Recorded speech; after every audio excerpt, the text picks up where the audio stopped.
وجو آپی کو روزانہ سفید فراک پہنے اور سر پر سرخ ربن سے پونی ٹیل باندھے بڑے کرو فر سے اسکول جاتے دیکھ کر میرے دل میں بھی اسکول جانے کی خواہش مچلنے لگی تھی۔ درمیان میں ایک آدھ مرتبہ خود وجو آپی بھی مجھے اپنے ساتھ اپنے اسکول لے کر گئی تھیں۔ اس روز ان کے اسکول میں مینا بازار لگا ہوا تھا اور سچ پوچھئے تو مجھے ان کا رنگ برنگی جھنڈیوں سے سجا ہوا اسکول بے حد پسند بھی آیا تھا۔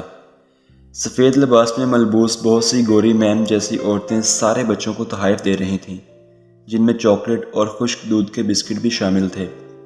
وجو نے مجھے اپنی ٹیچر سے بھی ملوایا، جنہیں سارے بچے سسٹر کیری کے نام سے پکار رہے تھے۔ مجھے تو وہ خود کسی بڑی کلاس کی طالبہ جیسی لگی تھی۔ پیاری سی سسٹر کیری نے مجھے بہت ساری کھانے کی چیزیں دیں اور میرے گال بھی خوب کھینچے۔ اسی دن سے میرے ذہن میں اسکول کا خاکہ ایک ایسی ہری بھری اور خوبصورت پھولوں اور گلابوں سے اٹی ہوئی رنگ برنگی چار دیواری کا بن گیا تھا، جس میں خوبصورت پری جیسی میمیں بچوں کی دیکھ بھال کرتی ہیں، انہیں کھانے کو اچھی اچھی چیزیں دیتی تھیں اور ذرا ذرا سی بات پر او مائی لٹل چائلڈ کہہ کر ان کی طرف دوڑی ہوئی چلی آتی تھیں۔ حالانکہ اس وقت انگریزی کے اس جملے کی مجھے ذرا بھی سمجھ نہیں آئی تھی، لیکن ان کے انداز سے اتنا تو میں سمجھ ہی سکتا تھا کہ یہ بھی ان کے پیار کا ایک انداز تھا۔ جیسے وجو آپی کبھی کبھی میری چھوٹی سی ناک کو اپنی انگلی سے زور سے دبا کر کہتی، چلو آدی بلی بن کر دکھاؤ، اور میں جلدی سے آنکھیں زور سے میچ کر بلی بن جایا کرتا تھا، اور وجو آپی زور سے ہنس پڑتی تھیں۔ اسی لیے میں نے بھی ابا کا لایا ہوا اردو کا قاعدہ جلدی جلدی امارا کی مدد سے پڑھ کر ختم کر دیا، اور پھر آخر کار وہ دن آ ہی گیا جب مجھے پہلی جماعت میں داخل کروانے کے لیے تمام تیاریاں مکمل کر لی گئی تھیں۔ اس سے ایک رات پہلے خوشی کے مارے مجھے نیند نہیں آئی اور میں ساری رات کروٹیں بدلتا رہا۔ صبح اٹھتے ہی میں نے بھاگ کر صحن کے دروازے سے باہر جھانکا کہ کہیں مجھے اسکول لے جانے کے لیے تانگا آ تو نہیں گیا، لیکن گلی سنسان پڑی تھی۔ میں جلدی سے بھاگ کر امی کے پاس باورچی خانے میں گیا، جو آج اپنے راجہ بیٹا آدی کے اسکول جانے کے پہلے دن کی خوشی میں اس کے لیے پراٹھا بنا رہی تھی۔ میں نے ان سے پوچھا کہ مجھے لینے کے لیے تانگا کیوں نہیں آیا۔ امی میری بات سن کر زور سے ہنس پڑی اور انہوں نے مجھے بتایا کہ مجھے لینے کے لیے تانگا نہیں آئے گا، بلکہ ابا مجھے اپنی سائیکل پر اسکول داخل کروانے لے جائیں گے۔ یہ سنتے ہی میرا آدھا مزہ تو وہیں کرکرا ہو گیا۔ بھلا بچے کب اپنے ابا کی سائیکل پر اسکول جاتے ہیں، اور سائیکل بھی کون سی؟ ابا کی وہ پرانی کھٹارا سراب سائیکل۔ میں تو عام حالات میں بھی اس پر ابا کے ساتھ بیٹھنے سے گریز کرتا تھا، پھر اسکول جانے کا معاملہ تھا یہ تو۔ بھلا میرے اسکول کی میم استانیہ مجھے ابا کی سائیکل کے ڈنڈے پر لگی اگلی چھوٹی سی گدی پر بیٹھے اسکول آتے دیکھ کر کیا سوچیں گی، اور ان کی نظروں میں میری بھلا کیا خاک عزت رہ جائے گی۔ ایک بار تو جی میں آیا کہ صاف انکار کر دوں، میں تانگے کے بنا اسکول نہیں جاؤں گا، لیکن پھر یہ سوچ کر چپ ہو گیا کہ کہیں تانگے کو بہانہ بنا کر میرے گھر والے واقعی میرا اسکول جانا ہی منسوخ نہ کر دیں۔ البتہ میں نے دل میں یہ سوچ لیا تھا کہ ایک بار میرا اسکول میں داخلہ ہو جائے تب میں تانگے کے لیے ہڑتال ضرور کروں گا۔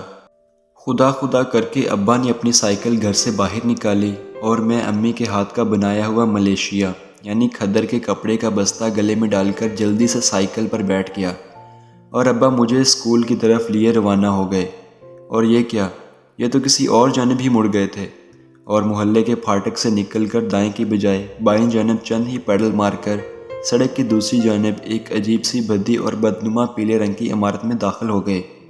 میں سمجھا شاید یہ ابا کا دفتر ہوگا، لیکن میرے تو ہوش ہی اڑ گئے جب انہوں نے سائیکل کو اس کے سٹینڈ پر کھڑا کیا اور مجھے اتارتے ہوئے بولے، لو بھائی آ گیا ہمارے عادی کا اسکول۔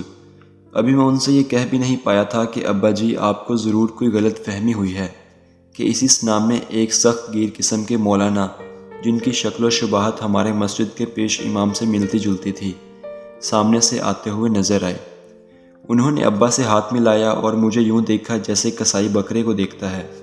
ابا نے ان سے کہا کہ یہ میرا برخوردار عباد ہے اور آج سے یہ آپ کے حوالے ہوا۔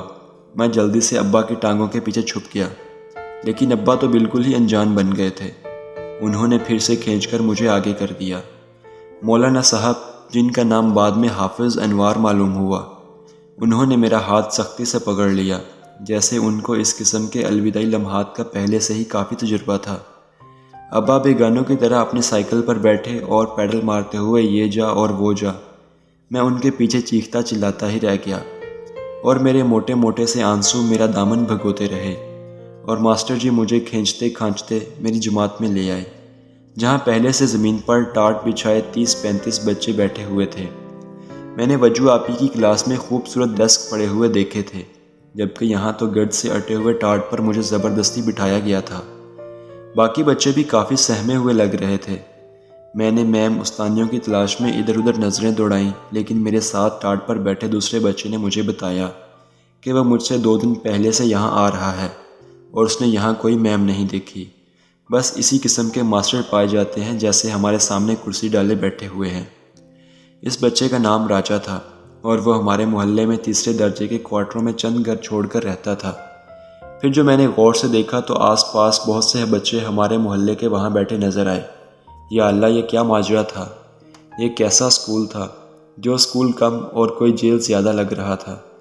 مجھے یہ سوچ کر ہی ہول آنے لگے کہ اسی فضول جگہ پر اب مجھے روزانہ آنا ہوگا۔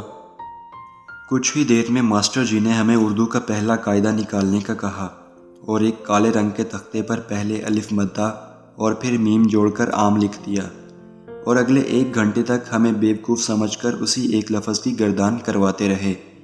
1 گھنٹے کے بعد اسی ماسٹر نے اردو سے دینیات کے استاد کا روپ دھار لیا اور ہمیں عربی کی آیتیں پڑھانے لگے۔ 1 گھنٹے کے بعد انہوں نے پھر چولا بدلا اور ریاضی کے ماسٹر بن کر 2 کا پہاڑا رٹانے لگ گئے۔ سچ پوچھیں تو میں اسی ایک استاد کا چہرہ دیکھ دیکھ کر بے حد بور ہوا۔ بعد میں پتہ چلا کہ اسی طرح کے سرکاری اردو میڈیم اسکولوں میں ہر جماعت کا بس ایک ہی ماسٹر ہوتا ہے، جو بیک وقت اردو دان، ریاضی دان، دینیات، معاشرتی علوم، سائنس اور املا سمیت تمام مضامین کا ماہر ہوتا تھا، اور اگلا پورا 1 سال یہی صاحب ہمیں سارے مضامین پڑھائیں گے۔ لا حول ولا قوہ! بھلا یہ بھی کوئی طریقہ ہوا؟ وہاں وجو آپی کی جماعت میں تو میں نے خود دیکھا تھا کہ ہر آدھے گھنٹے کے بعد استانی بدل جاتی تھی۔ چلو یہ بھی شکر ہے کہ پہلی جماعت میں صرف اردو قاعدہ اور دینیات کا سبق ہوتا تھا، یا پھر ریاضی کے چند پہاڑے رٹا دیے جاتے تھے، ورنہ ایک ہی صورت سے اتنے مضامین پڑھنا کم از کم میرے بس کی تو بات نہیں تھی۔ کچھ ہی دیر بعد ہمیں تختی نکالنے کا حکم دیا گیا اور ایک جانب قاعدے سے الف ب دیکھ دیکھ کر اور دوسری جانب 1 سے لے کر 10 تک گنتی لکھنے کا حکم دیا گیا۔ آس پاس کے تمام بچے جاہلوں کی طرح اپنی اپنی دوات نکال کر اس میں قلم ڈبو ڈبو کر لکھنے سے زیادہ ارد گرد چھینٹے اڑانے لگے۔ میرے اجلے کپڑوں پر بھی چھینٹے گرے اور مجھے بہت غصہ بھی آیا، کیونکہ امی نے آج صبح ہی پورا 1 گھنٹہ لگا کر میرا یونیفارم کو اپنی جہیز والی کوئلوں کی بڑی استری سے رگڑ رگڑ کر اس کی شکنیں دور کی تھیں۔ کچھ ہی دیر میں نے لوہے کی جالی والی کھڑکی سے باہر دیکھا تو ایک بوڑھے سے شخص کو ایک ہاتھ میں لوہے کی ایک بڑی سی راڈ اٹھائے برآمدے میں لگی پیتل کی اس بڑی سی پلیٹ کی جانب جاتے ہوئے دیکھا، جو ایک تار سے ٹنگی ہوئی تھی۔ اس نے وہ راڈ زور سے 2 مرتبہ پیتل کی تھالی پر ماری، ٹن ٹن کی آواز گونجی اور بچوں نے خوشی سے نعرہ لگایا۔ میں سمجھا کہ چھٹی ہو گئی ہے اور جلدی سے اپنا بستہ اٹھا کر کھڑا ہو گیا، لیکن ماسٹر جی نے مجھے گھورتے ہوئے ہاتھ میں پکڑے ڈنڈے کے اشارے سے بستہ دوبارہ نیچے رکھ دینے کا اشارہ کیا۔ پتہ چلا کہ ابھی صرف آدھی چھٹی ہوئی ہے، جسے وجو کے اسکول میں بریک کہتے تھے۔ میں انتظار کرنے لگا کہ ابھی شاید کچھ دیر میں یہاں بھی وجو کے اسکول کی طرح کوئی میم نہ سہی، کوئی ماسٹر ہی آ کر ہمیں کھانے کے پیکٹ دے کر جائے گا، جس میں بسکٹ، چاکلیٹ اور جام لگی ہوئی ڈبل روٹی ہوگی۔ لیکن یہ کیا! یہاں تو ایسا کوئی رواج ہی نہیں تھا۔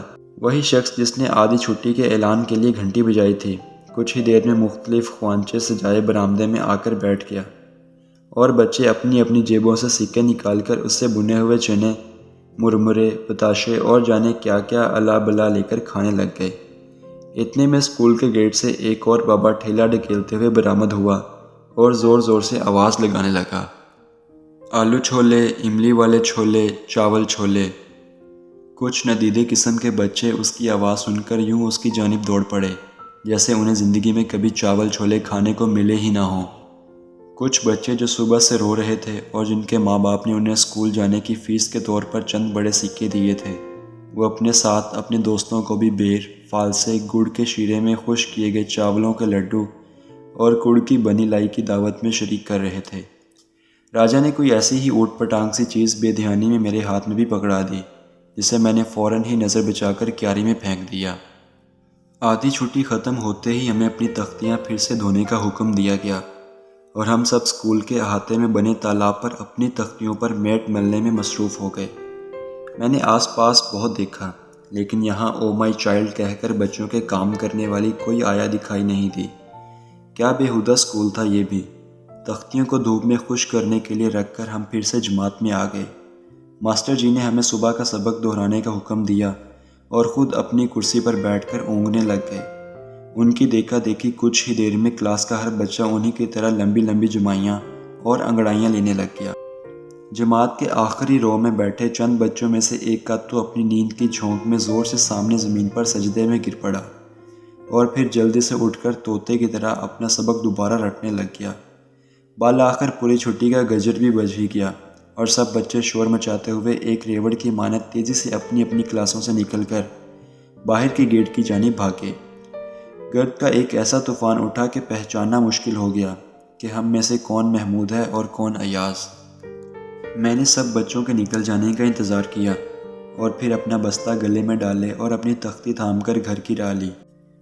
ابا نے آتے ہوئے مجھے راستہ سمجھا دیا تھا اور ہمارا محلہ 2 سڑک پار کرتے ہی تو واقع تھا، لیکن راستے میں پڑتی شہر کی بڑی سڑک پار کرنا میرے لیے ہمیشہ اور پہلے دن ہی کی طرح مشکل اور جان جوکھم میں ڈالنے والا کٹھن مرحلہ رہا۔ آخرکار میں نے اس خطرناک رش والی سڑک کو پار کرنے کا ایک طریقہ ڈھونڈ ہی لیا۔ میں اپنی آنکھیں بند کر کے دل ہی دل میں 1 2 3 کہہ کر ادھر ادھر دیکھے بنا ہی دوڑ کر بند آنکھوں ہی سے سڑک پار کرتا جاتا۔ اپنے ڈر اور خوف اور سڑک پر دوڑتی بڑی بڑی خوفناک گاڑیوں کے خطرات سے بچنے کا یہ تیر بہدف نسخہ کبھی ناکام نہیں ہوا۔